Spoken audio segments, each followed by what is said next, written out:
अर्श टीवी देखने वाले सारे दर्शकों को प्यार भरी सत श्री अकाल, नमस्कार ते आदाब। दोस्तों अज असी एक यह जी जगह पर आए हैं जो एक बहुत इंपोर्टेंट जगह है चंडीगढ़ विच, और इस जगह की बड़ी वड्डी खासियत हैगी है।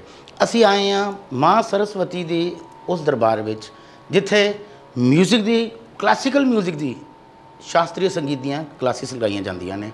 ते अज दे दौर में देखा जाए तो कई बच्चे ने जिहड़े मॉडर्न म्यूजिक वाल चले गए ने।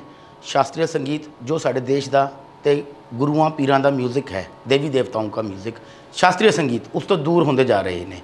पर बड़ी खुशी की गल हैगी है कि असी जिन्होंने अज तुहाडे नाल रूबरू कराने वाले हैगे आ, पंडित सुभाष घोष जी। एक वो नाम है जी जिहड़ा कि सिर्फ इंडिया ही नहीं, देश विदेश पूरी दुनिया मशहूर ने। तो एक बड़े अलग किस्म का ये क्लासिकल इंस्ट्रूमेंट बजाते हैं जो इन्होंने खुद ही याद किया सीगा। तो तुहाडी गलबात कराने आ पंडित सुभाष घोष जी नाल, और उन्होंने जानकारी लवांगे तो जानांगे कि अज के दौर में शास्त्रीय संगीत नूं बच्चे किन्नी गंभीरता नाल लैंदे ने, तो शास्त्रीय संगीत अजकल हुण किहड़े देशों में मशहूर है, तो फॉरेन कंट्रीज शास्त्रीय संगीत नूं किस तरह लिता जाता है। तो दोस्तों जैसे हमने आपको बताया शास्त्रीय संगीत के बारे में, और जिस जगह हम बैठे हैं पंडित सुभाष घोष जी के पास, जो एक अलग तरीके का इंस्ट्रूमेंट बजाते हैं, क्लासिकल इंस्ट्रूमेंट जो देश दुनिया में मशहूर है। और पंडित जी ने पूरी दुनिया में परफॉर्म किया, और काफ़ी इनके स्टूडेंट्स भी हैं जो क्लासिकल म्यूज़िक सीखते हैं। पंडित जी का जो ये विद्या मंदिर है, म्यूज़िकल विद्या मंदिर, ये Indira holiday home sector 24B में चंडीगढ़ में स्थित है। और जानेंगे पंडित जी से आज के शास्त्रीय संगीत के ऊपर और आज के मॉडर्न म्यूज़िक के ऊपर कि क्या रुझान है और कैसे लोग और आजकल की नई जनरेशन जो है क्लासिकल म्यूज़िक को लेती है। पंडित जी नमस्कार। जी नमस्कार। पंडित जी बहुत बहुत स्वागत है हमारे चैनल पे आपका जी। पंडित जी पहले तो हम सबसे पहले तो यही पूछेंगे, जो आप एक बड़ा यूनिक इंस्ट्रूमेंट बजाते हैं, हमारे दर्शकों को उसके बारे में थोड़ी जानकारी दीजिए, क्या है वो इंस्ट्रूमेंट? ये इंस्ट्रूमेंट एक्चुअली 3 इंस्ट्रूमेंट का कॉम्बिनेशन है, जिसमें सरोद, बीना और गिटार का एक कॉम्बिनेशन ब्लेंडिंग है, जो एक ही लकड़ी से खोद के बनाया गया है। मेरे गुरु सरोद बजाते हैं उस्ताद अमजद अली खान साहब, तो उससे प्रभावित होकर इंस्ट्रूमेंट ये साउथ इंडियन जो विचित्र बीना है और सरस्वती बीना उनकी मर्ज करके, इसीलिए गिटार का हमने कहा था कि इसका जो प्लेइंग स्टाइल है वो विचित्र बीना और स्लाइड गिटार का स्टाइल हम लोग अडॉप्ट करते हैं। तो ये तीनों का ब्लेंडिंग इंस्ट्रूमेंट है। तो इस इंस्ट्रूमेंट की नाम है नभ स्वर रागिनी। तो ये मेरा एक सोच था और इसको हमने बनाने का प्रयास किया। सबसे बड़ी बात है कि इस इंस्ट्रूमेंट में एक तो इसके आवाज़ सबसे अलग है जो किसी से मिलता नहीं है। दूसरी बात है कि इस इंस्ट्रूमेंट का पीछे जो आपकी सवाल थे कि जी मॉडर्न म्यूज़िक और क्लासिकल म्यूज़िक का जो एक परिवर्तन है, तो हमने ये सोच के इंस्ट्रूमेंट बनाया था कि जो मॉडर्न म्यूज़िक के साथ साथ जो क्लासिकल म्यूज़िक है उसको हम कैसे एक ही साजों के अंदर दोनों चीज़ दिखा सकें। बिल्कुल। तो इसी को देखते हुए कि जो आज की जनरेशन है यूथ को, कि हम ये कोशिश करते हैं कि जी संगीत आप कैसा भी करो, संगीत का जो रूट्स है, जो संगीत का जो एक बेस है वो ही है, क्लासिकल बेस ही रहेगा। हमारी जो शास्त्र के अनुसार जो संगीत बना हुआ है। बिल्कुल जी। बेसिकली जो क्लासिकल म्यूज़िक की हम बात करते हैं तो classical music not only India, पूरे वर्ल्ड में क्लासिकल म्यूज़िक है। तो वो उनकी क्लासिकल म्यूज़िक का बेसिक डेफिनेशन ये होता है कि जो आप एक डिसिप्लिन वे पे कुछ भी प्रेजेंट करते हैं वो क्लासिकल म्यूज़िक होता है। ठीक है। बट हम लोग इंडियंस, हिंदुस्तान के लोग, हम लोग कहते हैं शास्त्रीय संगीत, क्योंकि जो रूट्स जो शास्त्र में लिखा गया कि जी अगर सारे गामा पाधानी हम बोलते हैं, तो इस सारे गामा पाधानी के अंदर जो शास्त्र में लिखा गया, अब हम लोग सारे गामा पाधानी बोलते हैं, बट शास्त्र में इस सारे स्वरों को एक अलग अलग नाम से पुकारा गया। बिल्कुल जी। सा को सड़ज से, रे को ऋषभ से, गा को गंधर से, माँ को मध्यम, पा को पंचम, क्योंकि हर स्वर का एक डेप्थ है। तो ये जो साब लगाने का जो एक तपस्या है, एक जो खोज है, जो साब लगाने की कोशिश में वो सा से नी तक पहुंच जाता है, तो ये एक शास्त्र का स्वरूप है, ये साधना है। इसीलिए संगीत में हमारे कहा गया सा से साधना। तो ये साज से सब कुछ है। इसीलिए हमारे जो हिंदुस्तानी संगीत है वो शास्त्रीय संगीत के एक स्वरूप हिसाब से मानते हैं। तो गुरुजी आजकल जैसे जनरेशन है वो काफ़ी वोकल की तरफ ज़्यादा है, क्योंकि आजकल जो भी शो देखो टीवी पे भी वो सब सिंगिंग के बेस्ड हैं। इंस्ट्रूमेंट कंपटीशन कोई भी आज की डेट में टीवी पे नहीं होता है, तो मतलब सब बच्चे वोकल ही ज़्यादा कि मैं सिंगर बनूं, तो इंस्ट्रूमेंट की तरफ से क्यों हट जाते हैं? आपकी सवाल जो थे कि जी आप टीवी में रियलिटी शोज देखते हैं जो वोकल म्यूजिक की बार बार आता है। बिल्कुल जी। ये एक बिजनेस है, एक टीआरपी का साथ साथ टीवी चैनल का एक बिजनेस है। और जो आज की जनरेशन को इस तरीक़े से चीज़ों से, ठीक है बहुत अच्छा टैलेंट है, बहुत अच्छा गाने वाली है, लेकिन कभी आपने उसमें से देखा है कि जी कि उन बच्चों ने, उन प्रतियोगियों ने जिनका अपना कुछ खास चीज़ पेश कर रहा है जो उनका सेल्फ हो।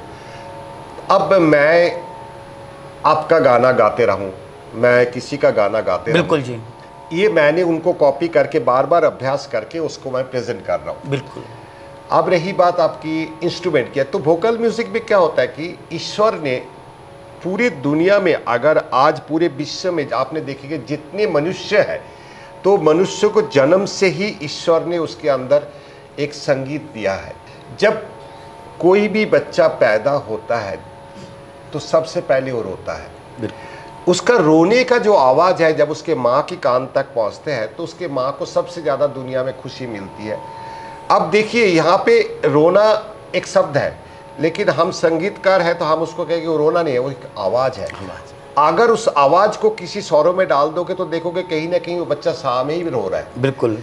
तो और इंस्ट्रूमेंट की बात जहाँ तक आपने पूछा है, अब इंस्ट्रूमेंट में क्यों नहीं आना चाहता है, पहली बात है कि इंस्ट्रूमेंट आपको बजाने के लिए, इंस्ट्रूमेंट आपको प्रेजेंट करने के लिए, इंस्ट्रूमेंट आपको कंपटीशन और रियलिटी शोज में जाने के लिए आपको इंस्ट्रूमेंट की अभ्यास और इंस्ट्रूमेंट की तालीम होना बहुत ज़रूरी है। वो ज़्यादा डिफिकल्ट है वोकल से। यस, जो आप इंस्ट्रूमेंट बजाते हो, कोई भी हमारे देश में बहुत लीजेंड है, मेरे गुरु है, ऐसे भी पंडित रविशंकर जी जैसे है जो दुनिया को दिया है। आप बिरजू महाराज जी को देख लीजिए, डांस की नृत्य में है, एक से बढ़कर जिसका भी नाम लेना चाहे, ये सब बहुत अच्छे वोकलिस्ट हैं। तो जब तक आप खुद नहीं गा सकते तब तक आप नहीं बजा सकते। सुर अंदर नहीं है तो सुर निकलेगा भी नहीं। तो क्या होता है कि जब कोई भी इंस्ट्रूमेंट बजाता है तो दोनों हाथों का इस्तेमाल होता है। तो हमारे संगीत में बताया जाता है एक हाथ जो आपका लिरिक्स है, एक हाथ आपका सुर है, दोनों को मिला के तब एक संगीत के पैदा होता है। गुरुजी इसी बात पे जैसे आपने कहा कि संबंध बनाना गुरु के साथ, गुरु शिष्य परंपरा बहुत सदियों से चलती आ रही है कि गुरु और शिष्य की एक परंपरा होती है। एक तरीका होता है कि अगर मैं कुछ भी इंस्ट्रूमेंट सीखने आया हूँ या क्लासिकल, तो गुरु शिष्य को अपने शरण में लेता था, तो जो भी उसके रिचुअल्स होते थे या ट्रेडिशन होता था वो थोड़ा सा क्या था वैसे? देखिए, उसको हम लोग कहते हैं कि गंडा बंधन। हाँ जी, ये हमारे शास्त्र की बताया गंडा बंधन। नाम तो बहुत सुंदर है, गंडा बंधन की बात होता क्या है, आपने देखा होगा कि हम लोग मंदिर में जाते हैं तो कलाइयों में ऐसे धागे बांधते हैं। बिल्कुल जी। ये गंडा बंधन होता है जो गुरु शिष्य का जो एक रिचुअल फंक्शन होता है। ये नॉर्मली गुरु पूर्णिमा वाले दिन बनाया जाता है। गुरु पूर्णिमा इसीलिए कहा जाता है। अच्छा। जैसे अभी आ रहा है गुरु पूर्णिमा। हाँ जी। तो गुरु पूर्णिमा दिन जब कोई भी गुरु अपने शिष्य को अपने एक्सेप्ट करता है तो एक्सेप्टेबिलिटी का सबसे बड़ा सिंबल होता है कि गुरु उनके हाथों में एक धागा बांधते हैं। दैट मीन्स कि आज से गुरु उनकी रिस्पॉन्सिबिलिटी लेता है, एक्सेप्टेंस का। साइमल्टेनियसली शिष्य भी इस चीज़ को बात करता है कि आज के बाद मैं अपने आप को पूरी तरह से आपके पास समर्पित हूँ, सरेंडर करता हूँ। पर इसमें कुछ शिष्य के भी तौर तरीके रहते हैं कि किस मर्यादा में रहना है, क्या डिसिप्लिन में रहना है। जी, आज भी आप साउथ में चला जाइए, साउथ में आज भी गुरुकुल प्रथा है, जहाँ पे पुराने तरीके से ही संगीत और नृत्य लोग वही परंपरा चल रही है, परंपरा चलता है। पुरानी एक्चुअली होता है कि जब गुरु शिष्य परंपरा बनते हैं तो देखिए दोनों तरफ से बात भी करें। आजकल बहुत सारे गुरु कॉमर्शियल हो गया, उनको क्योंकि वो स्टेज शो करते हैं, कॉमर्शियल है, तो उनका वो खुद भी एक कॉमर्शियल एंगल से देखता है। साथ में शिष्य भी बहुत आजकल चालाक हो गया है, वो लगता है कि गुरु कॉमर्शियल है तो मैं भी कॉमर्शियल हो गया हूँ, और गुरु को भी उल्लू तब बना के काम करता है। तो ये सारे गुरुओं की देख लेते हैं तो उसी हिसाब से चलता है। आज भी पुराने प्रथा हमारे संगीत में वही था कि आपने जब गंडा बांधा उसके बाद आपने पूरी तरह से गुरु की सेवादार बन गए। बिल्कुल जी। बड़ा मुश्किल ये है कि जब से YouTube का दौर चला है तो YouTube में हमने बहुत सारे गुरु को देख लिया है, और स्टूडेंट भी आजकल YouTube को गुरु मान के बिल्कुल चलता है कि YouTube से कुछ भी सीख लेते हैं। लेकिन सिर्फ संगीत सीखना नहीं होता, संगीत के साथ साथ सबसे पहले सिखाया जाता है संगीत की तहजीब और तमीज़। जब तक आपके अंदर तहजीब और तमीज़ नहीं आएगा तो आपके अंदर शास्त्रीय संगीत कभी भी नहीं आ सकता। अंतरात्मा को बहुत शुद्ध करना पड़ेगा, तो आप मतलब ये देवी देवताओं का जो म्यूजिक है जो भी है ये तभी हम धारण कर सकते हैं। नहीं, आप देखिए कि आज के दिन में, पहले एक समय था शास्त्रीय संगीत में बताया जाता था कि जी अगर आप बसंत गाते हैं तो फूल खिल जाते थे, बिल्कुल। अगर आप मल्हार गाते हो तो बारिश हो जाते हैं। इसका पीछे आपकी ही बातें मैं कह रहा हूँ, इसके पीछे इसीलिए कह रहा हूँ कि जब जिन्होंने भी इसके रचना की, जो संतों ने इनको रचना की, गाया, तो उसके अंदर वो प्योरिटी था। वो डायरेक्ट इसीलिए कहते हैं music is the way to God. Music का असला शब्द ही है कि जब वो उस फ्रीक्वेंसीज के साथ, नेचर के साथ, उसका प्योरिटी नेचर फ्रीक्वेंसीज मैच कर जाते थे, तो ये बाय नेचर, तो क्योंकि संगीत आया है नेचर से, संगीत हमारा किसी का अपना नहीं है, संगीत आया प्रकृति से, बट संतों ने, गुरुओं ने, साधकों ने उन नेचर की वाइब्रेशन को, उस आवाज़ को स्वरबद्ध कर दिया। बट वो चीज़ समझने के लिए, वो चीज़ जानने के लिए आपके अंदर एक साधना, एक सरेंडरिटी, एक पवित्रता होना बहुत ज़रूरी है। गुरुजी, जैसे सीखने के लिए क्लासिकल अंदर एक आत्मा में आत्मशक्ति बहुत प्रबल होनी चाहिए, तभी इंसान इस चीज़ को ग्रैब कर सकता है। क्या आजकल के बच्चों को राग रागनियाँ ये समझ आती हैं, या कुछ ऐसे आपके पास क्वेश्चन आते हैं कि कैसे राग बने, कैसे राग इजाद हुआ, मतलब बच्चों में, नए बच्चों में? नहीं, देखिए बच्चों में आजकल अगर मैं बात करूं तो बच्चों में बहुत कम इंटरेस्ट है, और बच्चों में आजकल इंटरेस्ट राग रागिनी की तरफ तो बहुत ही कम है। आजकल बच्चों में जो इंटरेस्ट है कि किसी तरीक़े से मैं जो YouTube में गाना चल रहा है वो गाना मैं कर लूँ, और हाथ में एक गिटार पकड़ लूँ, और कहीं पे भी खड़े होके अपने उसको कैरोके सिंगर बन जाऊँ, कैरोके ना भी हो तो गिटार के 4 कॉर्ड सीख लूँ और स्टमिंग करके मैं गा लूँ। नंबर 2, राग रागिनी तो बहुत दूर की बात है कि आज की बच्चों में जो सरगम हम गाते हैं, जो बच्चों को सीखने के लिए हम कहते हैं अलंकार की अभ्यास करो, उस अलंकार का इंपॉर्टेंस तक की सवाल नहीं पूछते। बिल्कुल, राग रागिनी तो दूर की बात है। आज ही मेरे आप किस बात कर रहा था तो वो कह रहे थे कि जी गुरुजी ये बताइए कि जो समय साथ, जो टाइम सर्कल के साथ जो रागों का है कि लोग कहते हैं अच्छा जी ये सुबह का राग है, ये दोपहर का राग है, ये शाम का राग है, ये क्या है? तो बात हुई है कि जी मैं उनको, ये जो साधु संतों ने, जो हमारे जो मुनि ऋषियों ने जो राग का सृष्टि किया है, तो उनका इफेक्ट उस समय ही उसी को मिलता है सबसे ज़्यादा। अब सीजनल राग, आजकल जैसे हमारा समय है, बरसातों की समय है, तो बरसातों के समय में मल्हार बहुत प्रचलित है। मल्हार भी बहुत तरह, मल्हार, मेघ मल्हार, मियाँ मल्हार, सूरदासी मल्हार, ऐसे बहुत सारे राग गाया जाता है। साथ में देश का भी इन दिनों में बरसातों में राग देश का भी बहुत प्रचलन है। तो अब सीजनल राग क्या होता है कि जब ऐसे तो राग मल्हार बिना बरसातों के दिनों में मध्य रात्रि में गाया बजाया जाता है, बट जब बरसातों के दिन में आता है, आप 24 आवर्स कभी भी बजाइए गाइए तो उसका इफेक्ट खिल जाता है। ओके। और हमने अपने जीवन में उसको बहुत तरीक़ा से उसका जो इफेक्ट है देखा जीवन में। हमारे उस्ताद जी हमेशा यही कहते हैं कि देखो बेटा, पहले जैसा मल्हार तो प्योरिटी बजाने वाला गाने वालों में भी नहीं है और ना सुनने वालों में है, बट कहीं ना कहीं मल्हार की वो स्वरूप आज भी है। कहते हैं अगर आप मल्हार बजाते हुए और मल्हार सुनते हैं कि अगर आपकी आंखें नम हो जाता है और थोड़ा नम हो के 2 बूंद भी गिर जाते हैं तो आप सोचिए कि आप मल्हार को निभा गए। अच्छा। मतलब 2 बूंद आपकी बारिश की आंखों से निकली। क्या बात। तो हमारे उस्ताद जी यही कहा कि जी कम से कम मल्हार आपने सही ढंग से पेश किया है। तो बहुत बड़ी बात है कि इसीलिए पवित्रता और सबसे बड़ी बात है कि आपकी पहले पवित्रता इसीलिए था कि पहले जो कलाकार होते थे वो पूरी तरह से संपूर्ण थे, मतलब उनको इस बात का कभी चिंता नहीं होती थी कि जी मैं गाना बजाना कर रहा हूँ तो मुझे आगे से कैसे जीवन शैली चलेगा, क्योंकि पहले संगीत राजा महाराजाओं ने कलाकारों को बहुत ज़्यादा प्रोत्साहित किया और इसीलिए घराना पैदा बहुत मान सम्मान मिला बहुत ज़्यादा। पहले राजा महाराजा खुशी हो जाते तो वो अपने राज दरबार में कलाकारों को अलग दर्जा देते, जैसे महान तानसेन अकबर के 9 रत्नों में से एक थे। ऐसे बहुत सारे घराना पैदा ही इसलिए हुआ। हाँ जी। अब जितनी घराना है वो वहीं से आया।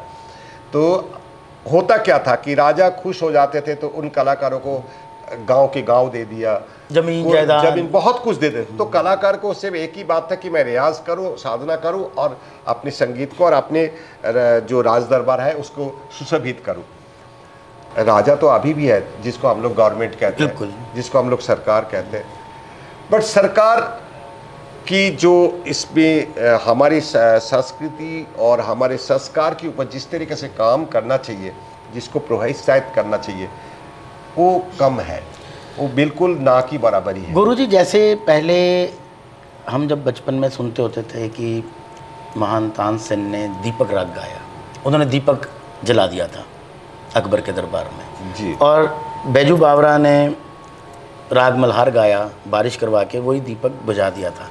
मतलब क्या राग में इतनी शक्ति है कि वो सिर्फ एक प्रचलित करने के लिए राग को वो रखा गई स्टोरी कि उसमें कि इतना है कि वो दीपक जला सकते हैं?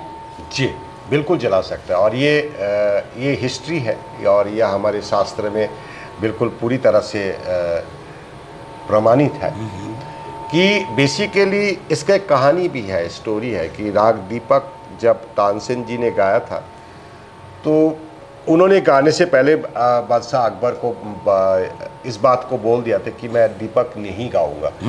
तो अकबर को लगा होगा कि जी तानसेन को ये राग का पता नहीं होगा कि इसलिए गाना नहीं चाहता, तो बट उन्होंने यही बोला था कि मैं दीपक गाऊंगा तो मेरा सारा शरीर जल जाएगा इस तरीक़े से। तो उन्होंने विश्वास नहीं की। तो अब राजगायक थे और बादशाह अकबर को तो माना तो कर नहीं सकते, उन्होंने कहा जी नहीं तुम्हें दीपक गाओगे। बट उसमें बात थी कि जो हिंसा और जेलसी की प्रवृत्ति जो था वो तभी भी थे, आज भी है कलाकारों के साथ। तो वो तभी इसी दूसरे कलाकारों ने चाहा था कि अगर ऐसे करे तो तानसेन जल जाएंगे तो उनका खत्म हो जाएगा तो हम आगे आ जाएंगे। बिल्कुल। तो ये जो राग मियाँ मल्हार की बात करता है तो ये मियाँ मल्हार तानसेन जी की ही सृष्टि है, उनके ही रचना है। उन्होंने इसको इजाद किया और उन्होंने अपने बेटी को उसकी तालीम दी रागों की, और उन्होंने यही कहा था कि जी जब मैं इस राग को गाऊंगा तब इस तरीके से प्रेजेंट होगी मेरा शरीर का, तो तब तुम उस टाइम पे इस मल्हार को गाना कि जिससे बारिशों से मेरा शरीर बच जाए, ठंडा हो जाए। तो ये सारी चीज़ ये शास्त्र में लिखा हुआ है, हिस्ट्री है। बाद में बैजू बावरा की बात आता है तो बैजू बावरा अपने आप में एक अलग किस्म की कलाकार थे जो जिन्होंने ये हिम्मत रखा कि मैं तानसेन जी के साथ कंपटीशन में मुकाबला आऊँ। लेकिन उस समय में तानसेन जी को मुकाबला करने के लिए बहुत मुश्किल था, क्योंकि स्वामी हरिदास जी ने उनको इस तरीक़े से तालीम दी थी। तो ये बहुत बड़ा, क्योंकि इस तरीके से कहानी हम करते रहे तो संगीत हमारा इतना गहरा रूट्स है जो हम कई महीने तक अगर चर्चा करते रहे तो हम इसको पूरा नहीं कर सकते।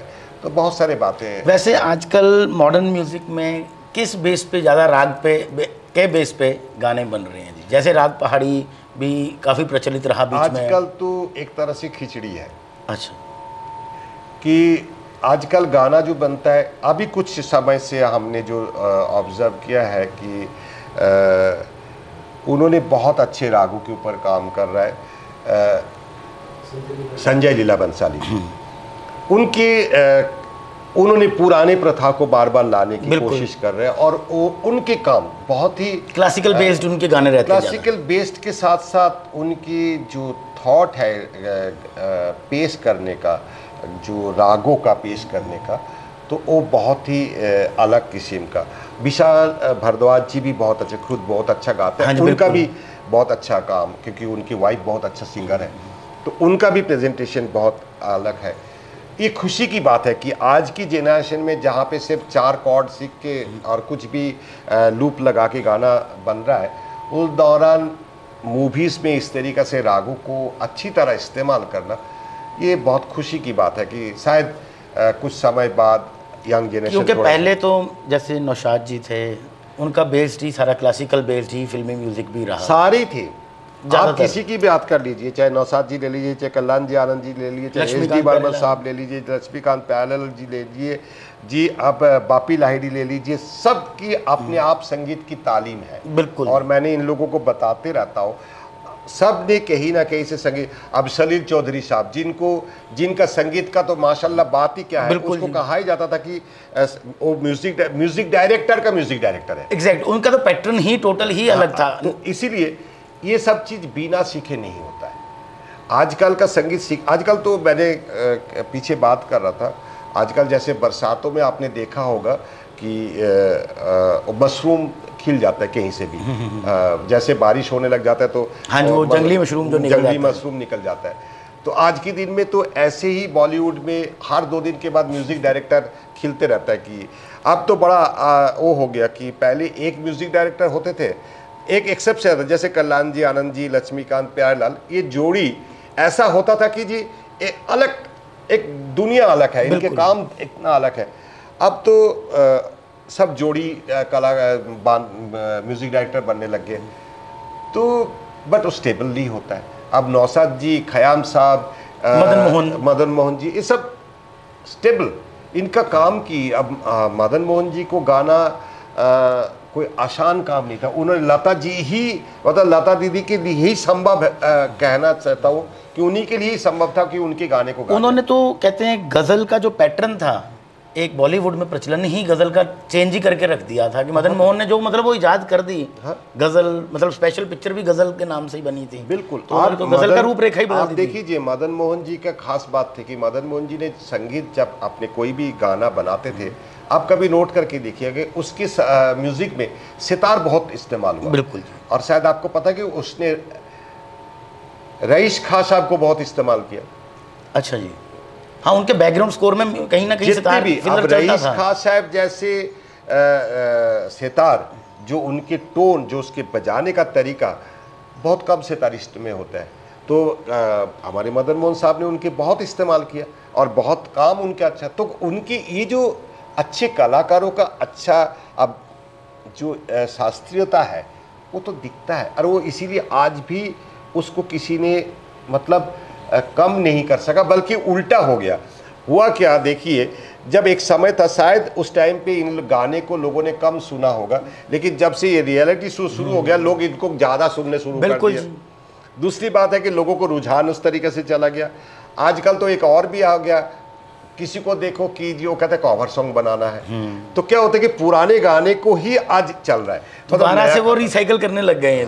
तो आप नहीं पर, तो आप सोचिए कि इन लोग कितने दूरदर्शी थे कि जी क्या गाना बनाया, क्या म्यूजिक बनाया, जो इतने सालों के बाद दोबारा ही उसी का गाने का रिसाइकल होकर आ रहा है। पर गुरुजी, इसमें एक और बड़ा आश्चर्यजनक होता है कि हर बच्चा, अगर वो लड़की है लता मंगेशकर या आशा भोसले बनना चाहती है, अगर वो लड़का है वो मोहम्मद रफ़ी या किशोर कुमार, वो खुद क्यों नहीं अपनी आवाज़ को प्रेजेंट करना चाहते? देखिए ये बात, हर एक का कंपटीशन ये बहुत है कि या तो मैं सोनू निगम की आवाज़ बनूं या मैं अभिजीत की बनूं, मोहम्मद रफ़ी, मतलब कॉपी ही उनको ही करना है।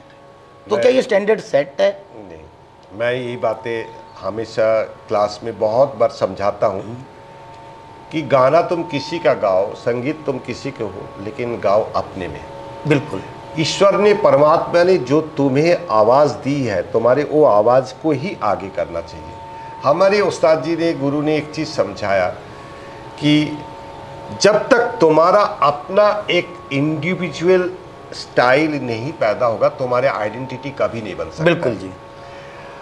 अब देखिए, कहते हो सकता है आप कॉपी कर रहे हो, जिनको कॉपी कर रहे हो, अगर वो 20 है तुम हो सकता हो 22 हो, बिल्कुल हो सकता है तुम 25 हो, लेकिन वो 20 तुम्हारे 25 के ऊपर भारी पड़ेगा। बिल्कुल जी। क्यों ना, क्यों ऑलरेडी वो पॉपुलर है, उसका वो चीज़ है, तुमने उसी कोई कॉपी किया है, तुम्हारा अपना तो कुछ रहा नहीं, अपनी ओरिजिनल वॉइस जो है। तो इसीलिए हमने सबको यही बात समझाता है कि तुम कुछ भी करो अपना, जो तुम सोचो कि मैं क्या अलग स्टाइल कर सकता हूँ, मैं मेरा आवाज़ में क्या अच्छा ही हो सकता है। अब जैसे आपने मेरे को शुरुआत में पूछा इंस्ट्रूमेंट के बारे में, अब वो इंस्ट्रूमेंट की बनाने के पीछे भी यही बात है कि जी मेरा आइडेंटिटी अलग हो। बिल्कुल, इंस्ट्रूमेंट तो बहुत लोग बजाते हैं, अपनी खुद की क्रिएटिविटी क्या है। तो मेरा इंस्ट्रूमेंट सबसे अलग हो, मेरा इंस्ट्रूमेंट का सबसे आवाज़ अलग हो। अब मेरे गुरु की जो तालीम दी हुई संगीत है, उस संगीत को मैं किस तरीके से अलग तरीके से पेश करूं कि जिसमें मेरे गुरु का छाप भी रहे और मेरा अपना भी रहे। तो वही बात आ जाती है दोस्तों कि जो हम ओरिजिनल हैं हम उसको आगे लेकर आएँ। कॉपी हम जिसको मर्जी कर लें, उनके स्टैंडर्ड सेट हैं, उनको कभी हम कंप्लीट नहीं कर पाएंगे। जैसे गुरुजी ने अभी भी कहा कि जो इंस्ट्रूमेंट इन्होंने बनाया वो उन्होंने अपने गुरुजी को मद्देनज़र रखते हुए बनाया कि उनकी छाप उसमें दिखे। बट इन्होंने जो क्रिएटिविटी की कि कुछ तो डिफरेंस हो, जिसकी आवाज़ सारे इंस्ट्रूमेंट से डिफरेंट हो। तो क्रिएटिविटी जो है वो ज़रूरी नहीं है कि कॉपी करना ही क्रिएटिविटी है, कुछ अपने आप करके निकाल के लाना। म्यूज़िक का तो एक बहुत बड़ा समुंदर है जिसमें से अभी तो कतरे कतरे में हम पहुँचे होंगे, एक आधे में बहुत भंडार है अभी तो। वैसे ही गुरुजी ने अपना इंस्ट्रूमेंट जो क्रिएट किया वो अपने खुद के आइडिया से क्रिएट किया, और ख़ुद उसके जो ध्वनि उसकी कैसी होनी चाहिए, कैसे वो बजेगा, उसका सारा कुछ गुरुजी, जन्मदाता उस इंस्ट्रूमेंट के पंडित सुभाष घोष जी हैं। गुरुजी, इसी से आपसे अलविदा करेंगे, पर मन तो नहीं है बात ख़त्म करने का, पर समय को देखते हुए ये फिर आपसे मुलाकात करेंगे एक बार इससे। बिल्कुल, ये बहुत अच्छा आपका एक सोच आपने किया है, शास्त्रीय संगीत को दोबारा यूथ के अंदर ले आने का प्रयास कर रहा है। तो उसमें हम तो आपको यही दुआएं देंगे कि आप इस तरीके से काम करें, और जो संस्कृति और संस्कार हमारा देश में से, मैंने पूरी दुनिया घूमी है, देखी है कि उन लोगों में चाहे उनका कल्चर है वो मेंटेन वो कर रहा है, लेकिन साथ में हमारे इंडियन कल्चर को भी बहुत अच्छी तरह रिस्पेक्टफुली सुनते हैं। बिल्कुल जी। बट हमारे देश में उल्टा हो गया। हमारे देश में क्या होता है, हम उन्हीं को कल्चर को कर रहे हैं फॉलो, बट हमारा कल्चर को ख़त्म कर रहा हो, अपने कल्चर को भूल गए। तो और ये प्रयास भी बहुत अच्छा है कि अगर हम लोगों का जो मैसेज है, हम लोगों का जो सोच है, और हम लोगों का जो एक शास्त्रीय संगीत के प्रति एक भावना है, उस भावनाओं को अगर सरकार तक पहुँचे कि सरकार पहले सोचे, सबसे पहले तो सरकार सोचे कि जी हम देखिए, हमारे उस्ताद जी ने एक बात बहुत सुंदर बात कही थी कि बेटा क्लासिकल म्यूज़िक अगर तुम करोगे आज के समय में, तो ये सोच के करो कि जी एक डार्क टनल के अंदर तुमने अपने सिर बढ़ा दिया, सिर्फ चलते गए एक रोशनी की खोज की ओर। अगर सरकार इस तरीके से कोई काम करे बार बार कि जो हमारे संस्कृति को बचाने के लिए जो एक साधन के रूप में काम हो जाए, और उसमें अच्छा कलाकारों का, अच्छा संगीत का, आजकल क्या हो गया म्यूज़िक में हर कोई डिग्री करता है, उनके पास डिग्री हो जाता है। बिल्कुल जी। डिग्री करके वो कॉलेज, यूनिवर्सिटी या स्कूल में लग जाता है, लेकिन वो डिग्री से कागज़ के टुकड़े से संगीत नहीं होता है। संगीत के लिए एक तालीम होना चाहिए, साधना की जरूरत है, साधना। तो वो संगीत का स्तर गिर गया।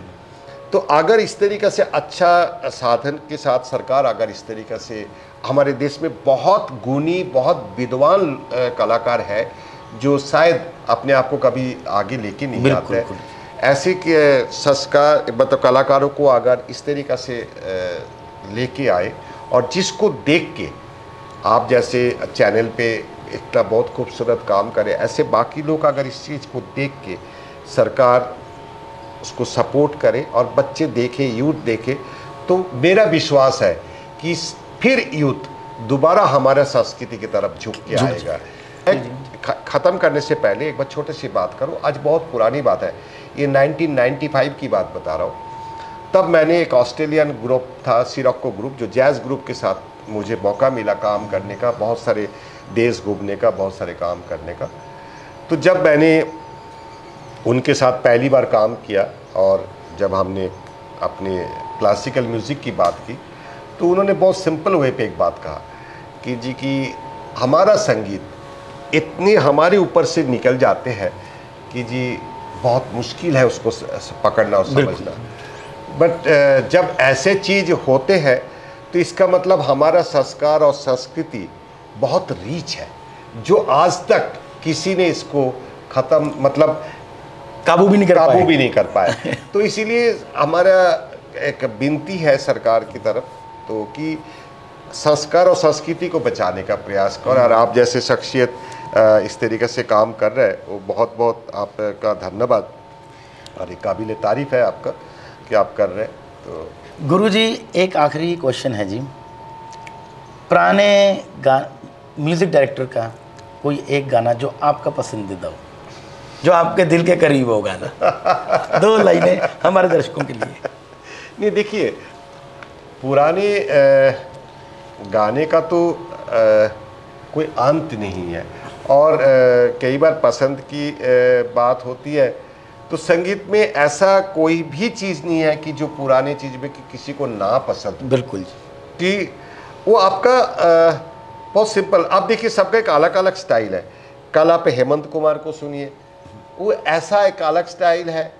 कल आपने मदन मोहन जी की बात की तो मदन मोहन जी को सुनिए एक अलग, आप नौशाद जी को सुनिए इतने अलग, आप ख़याम साहब को सुनिए इतने अलग, टोटली आप अलग। ओपी नायर साहब को सुनिए वो अलग, आप आर.डी. साहब को सुनिए वो अलग, आप बापी लाइडी को सुनिए वो अलग। तो बट ये जो सबका एक अलग का रुतबा ही है, तो मेरा लगता है कि जी शायद अगर मैं कहूँगा कि जी नहीं मैंने इनको पसंद, उनका पसंद, शायद मुझे लगता है कि आपका मतलब पसंदीदा गाना जो मतलब लफ्ज वाइज भी अच्छा, जो आपको लगे कि गाड़ी चलाते हुए कई बार गुनगुनाने का हो जाता है। नहीं गुनगुनाते तो है बहुत अच्छा। देखो मोतियों की माला तो बहुत बड़ी है, कोई एक मोती नहीं चुन सकते, पर कोई एक होता है कि जैसे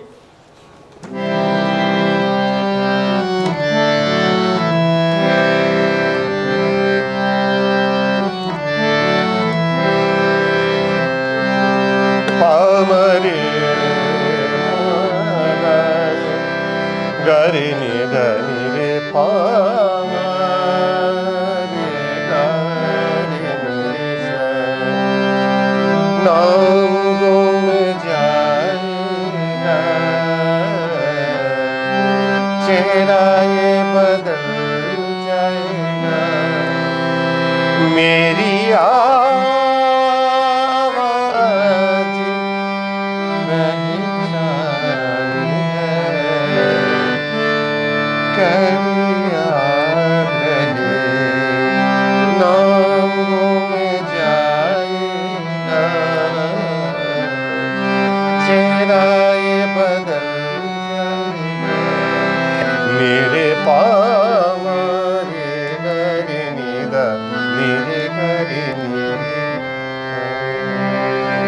बहुत बढ़िया, बहुत बढ़िया। तो पहले ये खूबसूरत चीज़ होती थी जो आज के दिन में हमारे, देखिए आज गांधी जी के भजन की बात करें, पूरे विश्व में गांधी जी के भजन की बात करते हैं, और आज के दिन में हर कोई जानता है गांधी जी भजन क्या है। तो देखिए दोनों ही रागों में आधारित है, जो खमाज है सा ग म रे ग म नि दा प, वैष्णव जन तो तेरी कहिए पीर पराई जाने रे, वैष्णव जन तो तेरी कहिए। इसी के साथ जोड़ देते हैं सनि धनि रे ग म ग रे ग रे सा रघुपति राघव राजा राम पतित पावन सीताराम, सीताराम सीताराम भज प्यारे तू सीताराम, रघुपति राघव राजा राम पतित पावन सीताराम। सब कुछ देश ले सा म ग रे म प म ग रे ग नि सा, वंदे मातरम वंदे मातरम।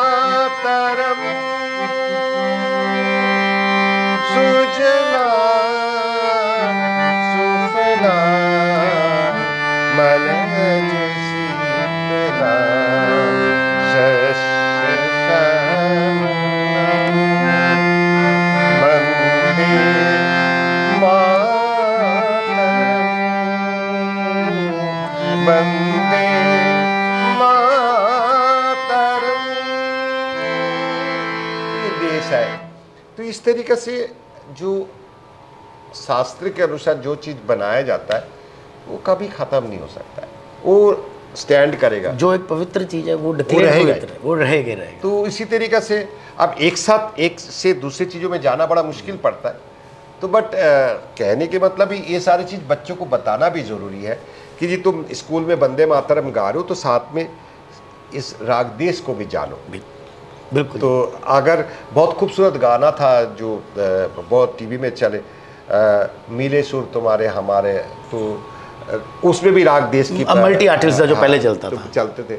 तो अगर उसको रघुपति राघव गा रहे हो, जो उसको बताओ कि ये राग क्या है, वैष्णव जन सिखा रहे हो तो बताओ, तो बच्चे को तो लगेगा कि अगर इस तरीके से हम चीज़ कर रहे हैं तो इसका ये चीज़ ठीक है। आज की जनरेशन की गाना भी सिखाओ, आज की जनरेशन की गाना सिखा, तो उसमें भी बहुत सारे, अगर छोटी सी बात करें आज की जनरेशन की,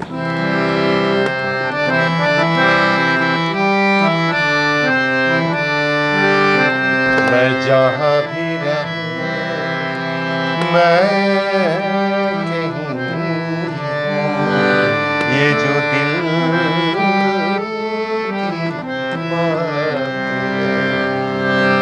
सरे गरे परे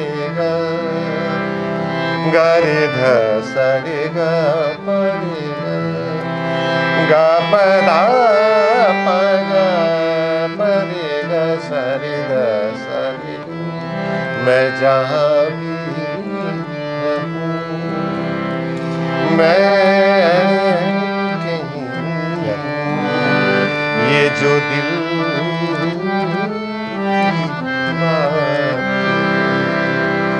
तो आज की बहुत सारे म्यूज़िक डायरेक्टर हैं जो अच्छी गाना बनाते हैं और बहुत खूबसूरत से उसको पेश करते हैं। तो ये तो कहीं ना कहीं आपकी बात सच्चाई है कि जब शास्त्रीय संगीत के साथ हम जुड़ते हैं तो उसमें आप कुछ भी कर सकते हो। आपके पास ईश्वर इतना शक्ति दे देते हैं कि आप बहुत कुछ कर सकते हैं। बेसिक्स एक बारी ज़रूरी है। तो दोस्तों, हम बात कर रहे थे और आज की जो मुलाकात थी वो पंडित सुभाष घोष जी के साथ थी। गुरुजी जो हैं उनसे हमने रूबरू होकर सारी बात करी शास्त्रीय म्यूज़िक के ऊपर। हमारे साथ जुड़े रहिए और आज टीवी देखते रहना। अगली बार बात करेंगे गुरुजी से, जो इस एपिसोड में हमारे से छूट गई, समय के कारण भी छूट गई, रविंद्र संगीत। गुरुजी से दोबारा मुलाकात करेंगे और आपको जानू कराएंगे रविंद्र संगीत के बारे में। धन्यवाद। तो दोस्तों, ਅਸੀਂ ਗੱਲ ਕੀਤੀ ਤੇ रूबरू कराया ਤੁਹਾਨੂੰ पंडित सुभाष घोष जी ਦੇ ਨਾਲ, ਤੇ ਉਹਨਾਂ ਦੇ ਜਿਹੜੇ ਸ਼ੀਸ਼ੇ ਨੇ ਜਿਹੜੇ ਇੱਥੇ ਕਲਾਸੀਕਲ ਮਿਊਜ਼ਿਕ ਸਿੱਖਣ ਆਉਂਦੇ ਨੇ। ਅੱਜ ਦੇ ਦੌਰ ਵਿੱਚ ਵੀ ਕੁਝ ਬੱਚੇ ਹੈ ਜੇ ਜ਼ਰੂਰ ਨੇ ਜੋ ਮਿਊਜ਼ਿਕ ਕਲਾਸੀਕਲ ਸਿੱਖਣ ਆਉਂਦੇ ਨੇ, ਚਾਹੇ ਉਹ ਇਨਸਟਰੂਮੈਂਟ ਸਿੱਖਣ ਆਉਣ, ਚਾਹੇ ਉਹ ਵੋਕਲ ਸਿੱਖਣ ਆਉਣ। ਤੇ ਉਹਨਾਂ ਨਾਲ ਵੀ ਗੱਲਬਾਤ ਕਰਦੇ ਹਾਂ ਤੇ ਉਹਨਾਂ ਨੂੰ ਵੀ ਪੁੱਛਦੇ ਹਾਂ ਕਿ ਉਹਨਾਂ ਦਾ ਝੁਕਾਓ ਕਿਉਂ ਕਲਾਸੀਕਲ ਮਿਊਜ਼ਿਕ ਵੱਲ ਹੋਇਆ, ਕਿ ਜੋ ਅੱਜ ਦੇ ਬਾਲੀਵੁੱਡ ਦੇ ਗਾਣੇ ਵੀ ਚੱਲਦੇ ਨੇ ਉਹਨਾਂ ਵੱਲ नहीं जाके तो एक क्लासिकल सीखना बड़ी वड्डी गल है। तो गलबात करते हैं जी।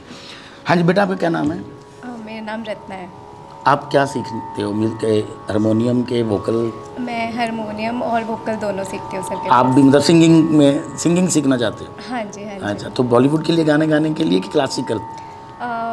मैं वैसे क्लासिकल गाना चाहती हूँ, तो मैं इसलिए गुरुजी के पास आती हूँ क्योंकि गुरुजी उस चीज़ को बहुत अच्छे से एक्सप्लेन करते हैं और अगर हमारे कोई क्वेश्चंस होते हैं तो वो उस चीज़ को बहुत अच्छे से हमें बताते हैं। कितने साल से आप सीख रहे हो? मैं गुरुजी के पास 5 ईयर्स से हूँ। 5 ईयर्स से, वेरी गुड जी। तो कैसा लगता है कि क्लासिकल सुन के? बहुत अच्छा लगता है। शुरू शुरू में ऐसा लगता था कि जैसे पता नहीं क्या, डर तो नहीं लगता था? नहीं, शुरू में थोड़ा सा लगता था कि समझ नहीं आता था कि हम क्या चीज़ सीख रहे हैं, पर धीरे धीरे जैसे ही गुरुजी के पास आने लगे, उनकी बातें सुनने लगे तो अच्छा लगने लग गया कि एक क्लासिकल म्यूज़िक ही है जो हमें बहुत अच्छे से हमारी संस्कृति की तरफ प्रभावित करता है और हमें बताता है कि हम उस चीज़ को कैसे करें, किस हिसाब से करें। और जैसे आजकल की जनरेशन बॉलीवुड में ज़्यादा मतलब आजकल के सॉन्ग्स गाती है, तो गुरुजी हमें वही चीज़ समझाते हैं कि अगर हमें आज भी कुछ गाना है उसके लिए हमें क्लासिकल सीखना बहुत ज़रूरी है। बेस क्लासिकल ही है? जी हाँ जी, बेस क्लासिकल ही है। अगर हम कुछ गा रहे हैं तो उसके लिए हमें रागों की पहचान, स्वर की पहचान और सब चीज़ों की पहचान होनी बहुत ज़रूरी है। मैम, आप क्या सीख रहे हो? वोकल के इंस्ट्रूमेंट सीख रहे हो? मैं इंस्ट्रूमेंट हारमोनियम। हारमोनियम सीख रहे हो, तो किस मतलब आपका क्या मोटिव सीखने का हारमोनियम? मोटिव तो मेरा बहुत पहले से था, बचपन से ही था, कभी मौका नहीं मिला मुझे सीखने का ना। अच्छा। तो अब थोड़े बच्चे बड़े हो गए थे, थोड़ा टाइम तो निकाल। सिंगिंग भी कर लेते हो साथ में? सिंगिंग का शौक तो बहुत है, लेकिन कभी की नहीं है। सीखूंगी अभी। आप कितने साल से हारमोनियम सीख रहे मैं हैं? तो अभी आने लगी लेटेस्ट। अच्छा, अभी एक 1 मंथ हुआ है। एक और नन्ही बच्चा हैगा, उन नाल भी गल करते हैं। बेटा आप क्या सीखते हो? मैं हारमोनियम सीखती हूँ। हारमोनियम सीखते हो? हाँ जी। सारे गामा बजा लेते हो हारमोनियम हाँ पे? जी। कितना टाइम हो गया आपको सीखते हुए? मेरे को अभी 1 हफ्ता हुआ है। 1 हफ्ता हुआ है। हाँ जी। बेटा आप क्या सीखते हो, वोकल के इंस्ट्रूमेंट? वोकल सीखता हूँ सर। अच्छा, आपने भी सिंगर बनना है? जी सर। ओके, तो कितने टाइम से सीख रहे हो? मैं 1 ईयर से सीख रहा हूँ सर। 1 ईयर से। तो सारे गामा वगैरह पूरा रट गया है कि अभी उसी पे प्रैक्टिस हो रही है? अभी सुर ज्ञान मतलब उसमें आ गई है पकड़? अभी चल रहा है सर। अभी चल रहा है। अच्छा, आपका क्या नाम है? अजीत सर। अजीत, अरिजीत और अजीत, ये हमेशा सिंगर ही बनते हैं। हाँ जी बेटा, आपका क्या नाम है? सर मेरा नाम विनय है। विनय, आप क्या सीख रहे हो? सर वोकल सीख रहा हूँ। वोकल सीख रहे हो? हाँ जी। कितने समय से? सर मुझे 2 साल हो चुके हैं। 2 साल हो? हाँ जी। अच्छा अच्छा, तो आप तो फिर पूरा मतलब प्रैक्टिस होगी हाँ जी, हाँ जी, बजा लेता हूँ। कितने टाइम रियाज करते हो सुबह? रियाज तो सर 1 से 2 घंटा करते हैं। अच्छा। हाँ जी। हाँ जी, आप क्या सीखते हो? सर मैं वोकल और इंस्ट्रूमेंटल दोनों सीखता हूँ। इंस्ट्रूमेंट कौन सा जी? हारमोनियम सीखता हूँ। अच्छा, जी सर। तो कितने साल से आप सीख रहे हैं? सर मुझे अप्रोक्स 4 ईयर हो गए। अच्छा, तो फिर आप तो काफ़ी सीनियर लेवल पे आ गए। सर संगीत में वैसे सीनियर का कुछ नहीं होता, ये रियाज होता है बस एक। आप कितने घंटे रियाज करते हो? सर मैं घंटे के हिसाब से रियाज नहीं करता, जब तक मेरा मन करता है मैं तब तक करता हूँ। वो मेरा मन चाहे 5 मिनट हो चाहे 10 मिनट हो, मन के हिसाब से करता हूँ। मूड के हिसाब से रियाज है? जी सर। ओके, बाकी तो अगर ऐसे घंटे देख के करूँगा, टाइम देख के करूँगा, तो फिर मेरा दिमाग वहीं पे रहेगा, तो रियाज के टाइम फिर मैं वो रियाज नहीं कर पाऊँगा जिस बहुत तरह से बढ़िया। मुझे रियाज करना है। मतलब आप वक्त के बंधन में नहीं हो नहीं सर, कि वक्त देख के नहीं आप करते वक्त हो? देख के नहीं करता, तो जितना वक्त निकाल सकता आप हूँ उतना करता हूँ। क्लासिकल सिंगिंग सीख रहे हो कि normal singing? Sir classical music सीख रहा हूँ, शास्त्रीय संगीत। शास्त्रीय वही आगे नॉर्मल संगीत ले लो चाहे जो मुझे ले लो, संगीत तो अच्छा, संगीत। मतलब बेस आप क्लासिकल से ही बना रहे हो? Yes sir. और क्या नाम है आपका? मेरा नाम दिलीप है सर। दिलीप। तो दोस्तों जिस तरह तुम देखा, हर बच्चे का अपना स्टाइल है, अपना व्यक्तित्व है, तो हर एक बच्चा शास्त्रीय संगीत ਜਿਹੜੇ ਬੱਚੇ ਸਿੱਖਣ ਵਾਲੇ ਨੇ ਇਹ ਦੇਖੋ ਅੱਜ ਵੀ ਹੈ ਨੇ, ਇਹ ਨਹੀਂ ਹੈ ਕਿ ਨਹੀਂ ਹੈਗੇ। ਤੇ ਸਾਡੇ ਨਾਲ ਜੁੜੇ ਰਹਿਣਾ, ਅਰਸ਼ ਟੀਵੀ ਤੇ ਦੇਖਦੇ ਰਹਿਣਾ। ਨੈਕਸਟ ਟਾਈਮ ਅਸੀਂ ਕਲਾਸੀਕਲ ਮਿਊਜ਼ਿਕ ਦੇ ਉੱਪਰ ਹੀ ਬੇਸਡ ਇੱਕ ਹੋਰ ਪ੍ਰੋਗਰਾਮ ਤੁਹਾਨੂੰ ਪੇਸ਼ ਕਰਾਂਗੇ ਜੀ। ਧੰਨਵਾਦ।